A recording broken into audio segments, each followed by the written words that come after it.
ঘূর্ণিঝড় রিমালের তাণ্ডবে বিপর্যস্ত কলকাতার জনজীবন। রোববার রাত থেকে শুরু হওয়া প্রচণ্ড ঝড় ও বৃষ্টিতে ডুবে গেছে অনেক রাস্তাঘাট। দক্ষিণ ২৪ পরগনায় এক বৃদ্ধের মৃত্যুর খবর পাওয়া গেছে। এদিকে স্থানীয় সময় সকাল ৮:৩০ থেকে স্বাভাবিক হয়েছে কলকাতা বিমানবন্দরের বিমান চলাচল। আর ৪ ঘন্টা বন্ধ থাকার পর চালু হয়েছে মেট্রো পরিষেবা। আর জানাচ্ছেন সুদীপ ঘোষ।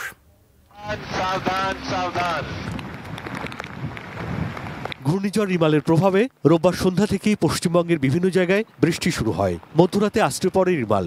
দক্ষিণ ২৪ পরগনা, হাওড়া ও হুগলির পাশাপাশি রিমালের প্রভাব পড়ে কলকাতাতেও। রাতভর বৃষ্টির সঙ্গী ছিল ৭০ থেকে ৮০ কিলোমিটার বেগে ছুটে চলা ঝোড়ো বাতাস। রিমালের প্রভাবে কলকাতার আলিপুর, পার্ক সার্কাস ও বালিগঞ্জের একাংশে সড়কে পানি জমে। রেড রোড সহ একাধিক জায়গায় গাছপালা ভেঙে পড়ে। রাস্তায় নেমে ভোগান্তিতে পড়ে শহরবাসী। বৃষ্টির পানি পার্ক স্ট্রিট মেট্রো স্টেশনে ঢুকে পড়ায় সকালে গিরিশ পার্ক থেকে টালিগঞ্জ পর্যন্ত মেট্রো পরিষেবা পুরোপুরি বন্ধ হয়ে যায়। প্রায় ৪ ঘন্টা পর আবার পরিষেবা চালু হয়। তবে ২১ ঘন্টা বন্ধ থাকার পর স্থানীয় সময় সোমবার সকালে শুরু হয় কলকাতার নেতাজি সুভাষচন্দ্র বোস আন্তর্জাতিক বিমানবন্দরে উড়োজাহাজ ওঠানামা।